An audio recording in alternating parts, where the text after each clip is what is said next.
Hello. My last video got cut off a little bit, but that's okay. I have some more for you.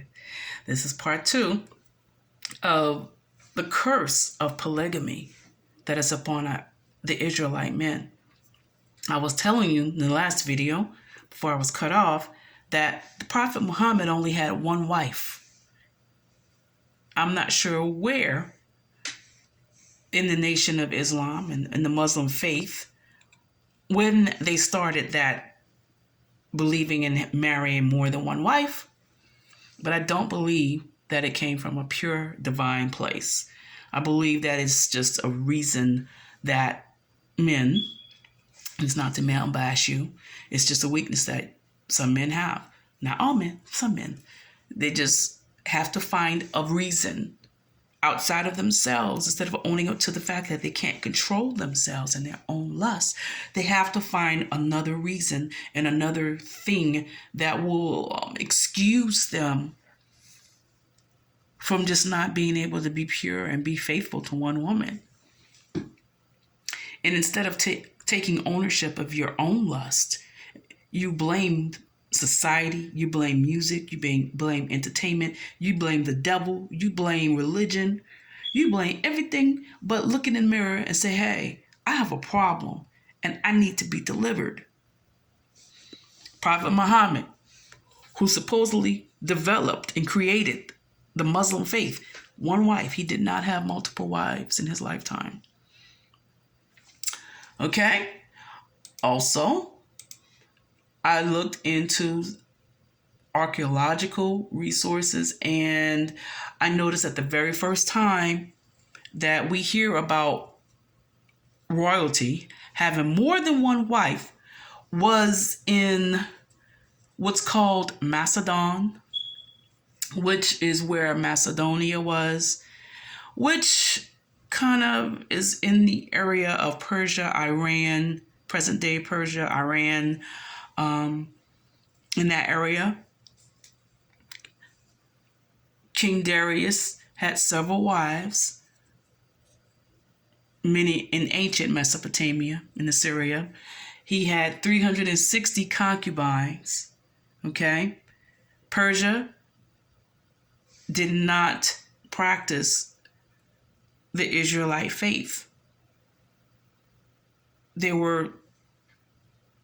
had another religion that was not of the Most High. And so the very first time we hear about royalty having several wives and concubines was not amongst Israelites. It was in Persia. It was in ancient Mesopotamia. Okay? Long before King David became king. Even before Saul became king. Even before the book of Judges was ever written. It was ancient, way back then. It was the royalty in other faiths that were not of the Most High that had this practice. Do your own research. Philip II of Macedon had 8 wives. King Darius III had several wives and 360 concubines. And if you just do your research and go further down on history, the historian Herodotus talks about the temple concubines, the temple prostitutes. What temple were they talking about? They weren't talking about the synagogue, the temples that the Most High had set up. There were temples, just like there was the temple set up and the churches set up for the Most High. Before then, there were temples built unto other gods. And the Most High did not want Israel to partake of other people's sins and other people's religious practices. But that's exactly what happened. And when that began to happen, more specifically in the word was in Genesis. Genesis chapter 10, between chapters 10 and 13 is when Israel started messing up, basically. You know? More specifically, chapter 13, Genesis 13. You know, that's when Abraham And Lot had to part ways because, they had so much stuff and so much wealth. The Most High had blessed them so tremendously that they couldn't reside in the same place. And so Abraham went one way. Abraham at the time went one way, and Lot went the other. And Lot chose the area near Sodom and Gomorrah, which is present day Jordan, okay, to dwell. And we all know the story after that. But that's when it began. It began after the flood.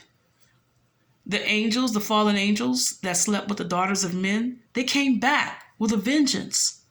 Okay, they came back. And they came back in the area of Jordan. I guess they decided to set camp in Jordan. What is present day Jordan?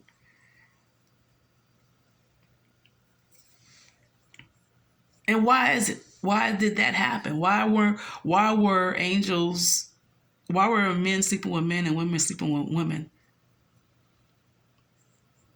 Because Israel started practicing the religion of other people.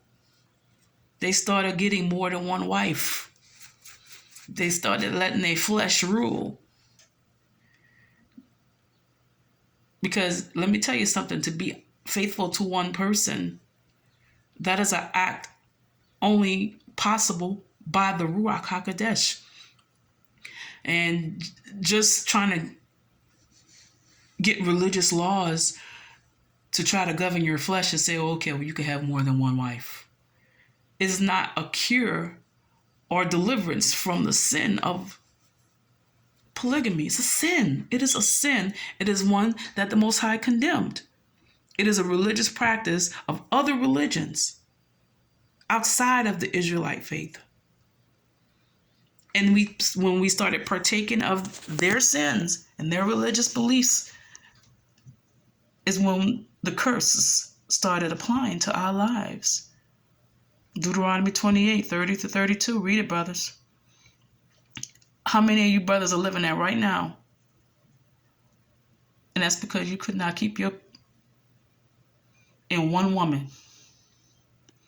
Be committed and faithful to one woman.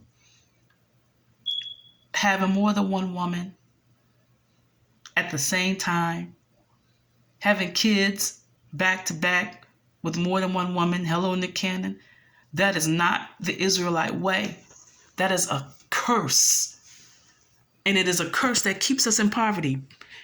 If I could cite Dr. Boyce Watkins, I don't follow and believe most of what he writes and says. But one thing he did write that I thoroughly agree with, that one of the biggest ways that our oppressors keep us in bondage and in poverty is by our men having all these kids they can't afford. A lot of you men are so in support of having more than one wife, but you can't afford one wife. And I'm not saying that to hurt your feelings or bash you. That's the reality. Go look at your checking account. Go check your balance. Go walk around your house, your apartment. Go crank up your car. And then tell me if you can afford more than one wife, brother. And I'm saying it in love. Come on, wake up, brothers. That's economic bondage. And you are in bondage here because you've been programmed to believe. Not only were you deceived by the enemy, say, oh, you know what? You can't stay faithful to one woman, so you might as well start pushing that doctrine where you're supposed to have more than one wife. But now you're in economic bondage because even if you do get a belief and you get a following of people that say, yeah, you can have more than one wife, realistically speaking, you can't support more than one wife. How many of you brothers are married to a woman right now that pay your child support to another woman? Or worse than that, alimony to another woman. Why? Because you believe the lie of the enemy that told you that you could have more than one wife. You could have more than one woman. You could have more than one family at the same time. Keep you in financial bondage when gas is over $4 per gallon. keep you in bondage. You can't even gas up your car to go see your kids because you believe the lie of the enemy. And again, I'm not saying this to bash you, my brother. I'm trying to wake you up because nobody's saying this. And this is not the time. I'm amazed that nobody's saying this. But this is not the time for brothers to be caught up in deception and lies. We need to be talking about how we're going to get out of here.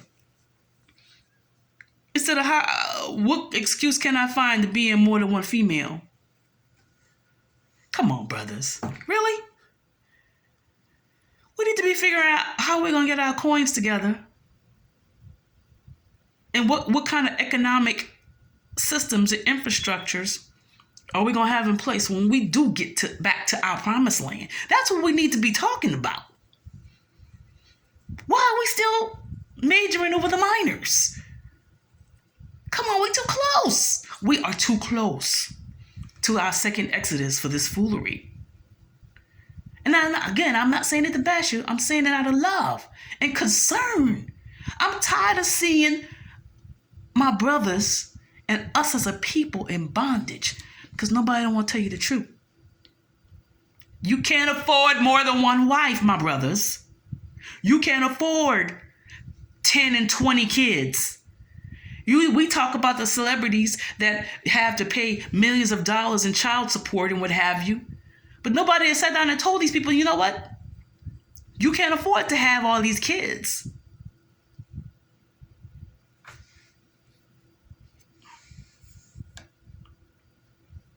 And then even if you could afford it, what a waste.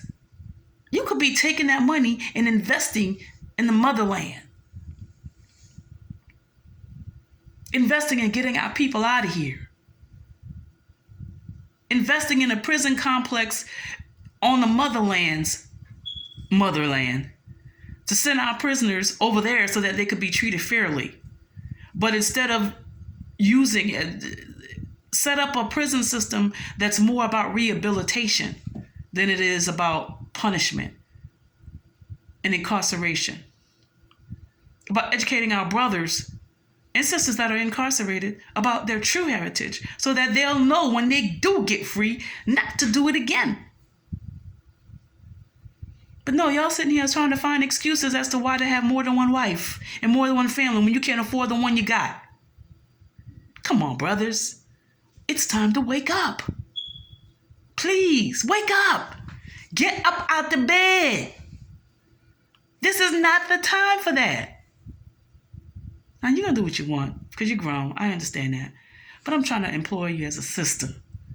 Come on, brothers. This is not the time for that.